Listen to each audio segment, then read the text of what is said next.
Otuzaawo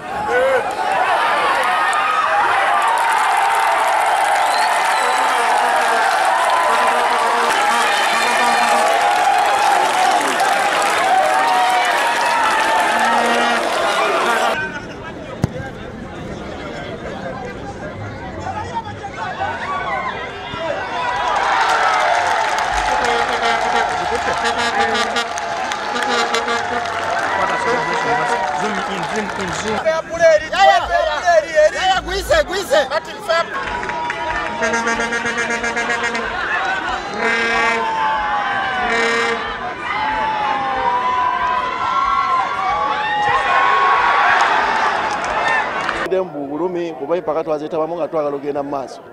Olw'ebigendera bya ttiimu ebirungi, basponsa bataddemu ssente tubadde tuzaagala nazo n'okutwala abasambi mu maaso okwongera okubeera exposed.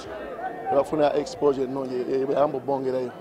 So tuvuddemu mu Bulumi era kitulumya okulaba nti tuvuddemu. Nga Sports Club Villa ttiimu emanyikiddwa kuva dda nti buli kikopo kye twavamu nga kitegekeddwa Federation tuba twagala okiwangula. Tuvuganya ku League ne Uganda Cup tuvuganya, so ebikopo byombi tubyagala.